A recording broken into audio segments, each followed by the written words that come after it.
joined today by the legendary and sometimes infamous Paulie Stewart from the Painters and Dockers. Hey, Paulie, good to see you. G'day, Mary. Thanks for having me on board your show. It's Ripper. Thank you. No problem. We at What's My Scene are definitely, we know your music. We love your music. We've seen you at so many gigs. And unfortunately now we'll have to make do with your live album. It's about that. Yeah. Yeah, it's the sort of Dockers album you get Dockers gig you get when you can't go to a Dockers gig. Luckily we toured with the Sunny Boys in February around Australia, and it was we had a fantastic time, and we thought, we should record this, never knowing that the world was going to go to a pandemic, Mary. And so yeah, we did, and it's come up really well, so it's out there. But actual Painters and Dockers gigs, I don't actually know whether we'll ever be allowed to do them again, because I was just about to say that. Well, the feature of our gigs is that people do take their clothes off, and there's spit and sweat and blood and vomit and all kinds of, we are the most bug encouraging band of all time. So I don't know if we'll ever actually come back. They might have us in test tubes on a stage or something. But, I think we'll probably be the last band that they'll give a gig to when it all rolls back in, you know. It's hard to imagine how you will be playing in future, because you do encourage that audience interaction and the audience to get up on stage and to have fun with you guys. I know. I just can't see how it's going to happen. I think we should all go into quarantine for maybe 2 weeks, and then we can all just watch a gig. Go to a gig. Now, that's an idea. You go to quarantine 2 weeks after coming to see us play. I like that. No, but I suppose what it does do is it brings about, possibilities for new sort of things to happen. And because we're called the Painters and Dockers, we've had an incredibly long involvement with the Maritime Workers Union, right from the word go. And when the pandemic came in, I've been speaking to one of the guys there, and he said, Paulie, if you want to borrow a tugboat, we could have the Dockers on the back of a tugboat, and you have to arrive by surfboard or by boat to the gig, And I'm going, it sounds good, but I think people would drown at our gig. But we're up for anything. If it takes playing on the back of a tugboat, we're there, Mary. Yeah. Fantastic. I'll be there too. I'll be definitely there. I've got a little sailor's outfit for you. There's a couple of fellas, you're going to make them walk the plank, definitely. I can't wait. I'm looking forward to that. Talking of fellas and people who you may get to walk the plank by just being in your band. The members are so fantastic, excellent players. I think we neglect to see how great they are with their instruments, their musical talent. Absolutely. Yeah. I mean, playing with us at the moment is Colin Badger. He's a fantastic guitar player, but his son Michael's in the band now. And he is one of the leading producers in town. Like the last UMI live album he did, and he's done a lot of King Gizzard and Lizard Wizard stuff. And yeah, he's a great player and a lovely fella. Yeah, and I remember seeing you guys at Community Cup, and I was there taking photos, and I look up and I went, I've got that great shot of me jumping in the air with my lederhosen on, I think. That was I did. That was one of my favourite shots. A classic, yeah. And I think with that shot, I loved it even more because I managed to get the spotlight shining from somewhere when you're jumping. Yeah. No, it's a ripper, that shot, Mary. You did very well.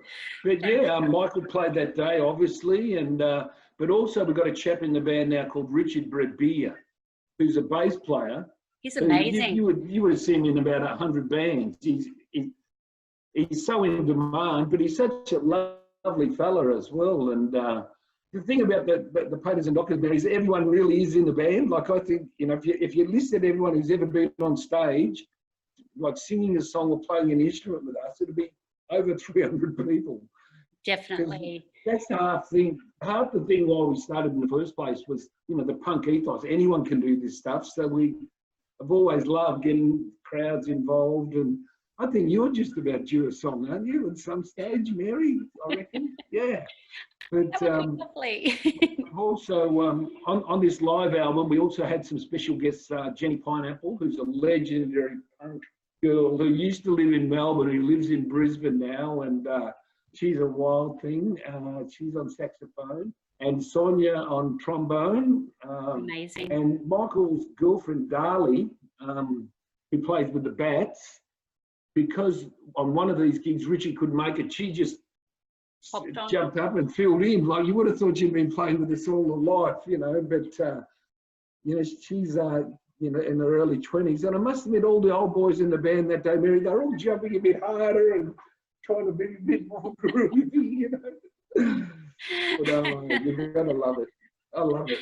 Oh, it's fantastic. And speaking of special guests and everything, there's one band I could probably never guest on, which I am thankful for, but Transplants. Yes, exactly. I'm in another band called the Transplants, where everybody in the band has had a liver transplant. And I was talking about this the other day. How folks out there, when you go to the Austin Hospital liver clinic, it's sort of a bit like going to the Esplanade back room, because you walk in and you go, oh, there's Mary, or there's Cameron, or there's Fred, you know, there's, you know everyone in there, which is a worry. But there were enough of us there, and we're all grateful to receive, you know, new organs, which was amazing. Yeah, we really wanted to thank the people who donated them. So we formed this little band called the Transplants, and yeah, we've done a few gigs around town, but we've had, like Darren Hinch got up and did a song with us, and someone said, but Paulie, can he sing? I said, does it fucking matter? It's Darren Hinch, it doesn't worry. And we got this guy called Bobby Riddell, who'd had a liver transplant. Now, Bobby Riddell, Mary, he predates Elvis. You know, in Greece, the movie, the high school's called Riddell High. Yeah. Well, that's what was named after this guy. So he got up and did a song with us. But the absolute killer, and why I'm such a fraud and a phony, never, is that I can't sing. I can't hold a note. Seriously, I can sort of scream my way through a tune. And it's funny, over the years, a lot of young kids come and go, oh, I'd love to be in a band, but I can't sing. And I say, hey, listen, it's never stopped me. Don't worry about it. But I ended up on stage with Judith Durham from the Seekers. Wow. He was a good friend of Mundawoy's from Yotha Yindi, and he was trying to get a kidney transplant, and he never got one in the end. So she jumped up to sort of pay tribute to him. Wow. Here I am singing with Judith Durham going, this is bullshit. This woman has pulled more people in Melbourne to a gig than anybody else ever. Here I am to you sing alongside her. Did she sing Paulie Boy? Did she sing Paulie Boy? Yeah, she did. Yeah, no, she was a ripper. I've got to say, all those three people, they just went with what was happening. They didn't pull any airs or graces. And hey, but listen, folks out there, particularly young musicians, you don't want to join the Transplants. I'm telling you now. No. Yeah, keep your original organs to go. Yeah. It is actually beautiful though that out of a situation that was so dire, something nice came out of it. You made it something positive. I suppose I've always used music like that a little bit because it is such. I love music, such an uplifting, you know, spiritual thing. It's fantastic, and I. You know, certainly, you know, with the Dockers and the Transplants, I was also in this other band, the Dilly All Stars, and we used, used a lot of Timorese music because I've got a big connection with these Timor. So that was another great way to work through some angst and stuff. Yeah, well, with the Dilly All Stars, I can't believe the work you've done for these Timorese, and even the work that you were doing with the fundraising for the nuns. I'm amazed at all that work you do. Thank you. You'll have to come up. You'll have to come up there sometime. Yes, seriously. Definitely. I might have to go on tour with you guys when this is all over. But all jokes aside, the photography up in Timor, everything is, the colours are like, the earth is redder and the sky is bluer and the green's greener. It's so picturesque and And you've got these amazing culture, because it's a Portuguese colony, so you've got Portuguese influences, and you'd love it. So everyone I know who takes a camera up there goes, wow, this is the most amazing stuff. Yeah. Fantastic. So you're coming next tour. Yeah, definitely. As soon as they let us out of the country, I'm there. Where you going? Okay. Definitely. No worries, Mary. And let's go back to the album. So digitally, you've got a few extra tracks.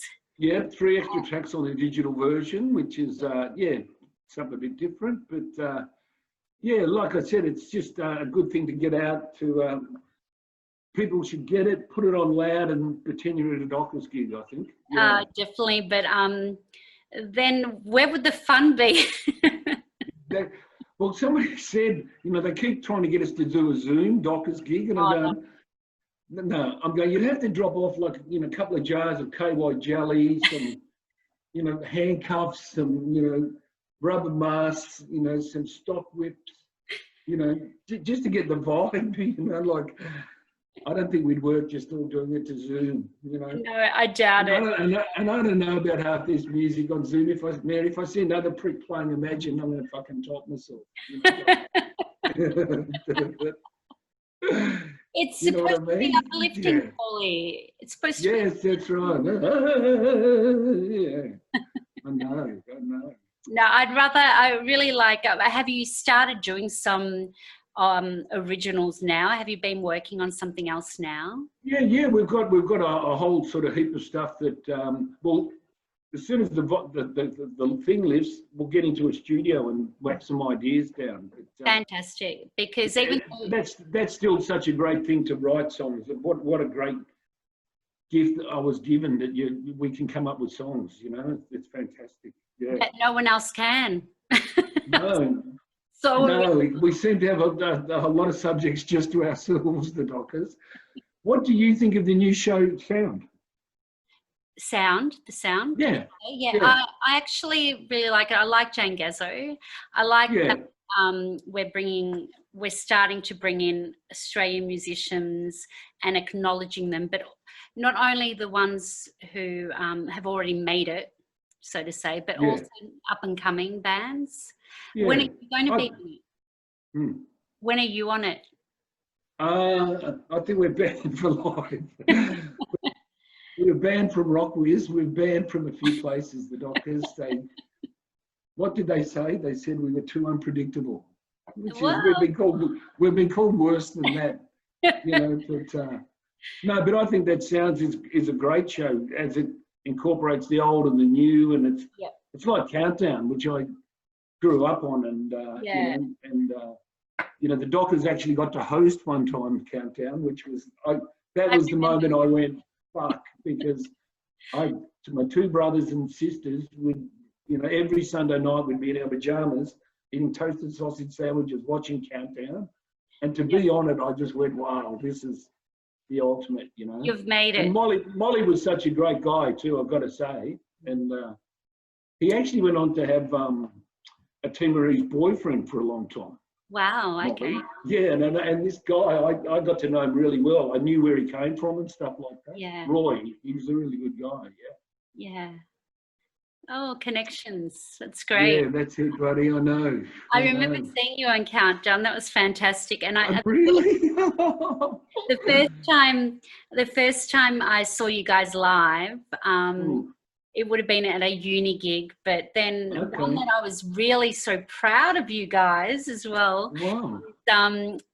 You played in the Treasury Gardens, and I was just starting out, taking my little camera out everywhere, starting to teach myself photography and black and white. Yeah. And I have a photo of you guys with the Richmond Secondary College. Oh, wow. Okay. So back in the days when they were shutting down schools. Yeah. Wow. I can remember that. That was Jeff Kennett did that, and I think we did a few gigs for them at the time. Yeah. But, wow, that takes. You don't look that old, Mary. Oh yeah, I was like in nappies when I was taking photos. Wow. But we did a lot of gigs in the Treasury Gardens. lot of sort of Indigenous, you know, Aboriginal Koori gigs, because in those days, bands wouldn't sort of do them. You know, no one. No. They do a free gig for the mob, and everyone would go, "What? Why?" You know, and you'd go, "Oh, you know." But Raise awareness. Raise awareness. We did, and well, that was the thing about the Dockers. I reckon we've done, for every paid gig, we've done a benefit. You know, we've done, which is great, because it draws a bit of publicity for the cause, and you get to play. So it's all good. Yeah. You probably grow your audience a lot as well doing that. Yeah, well, definitely people see you who probably wouldn't, you know, see you elsewhere. And, you know, to this day, I still run to older Aboriginal people who go, "Oh, you know, you used to play that song for us." And I'm going, "What song?" And they go, "You know, our anthem." I'm going, "Which one's that?" They go, "You're going under the back of a divvy bag."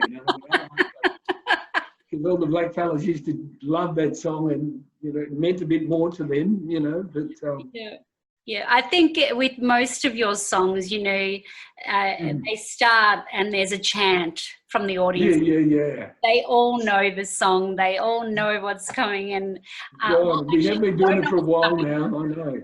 We don't know what's coming because you're so unpredictable. Darn it!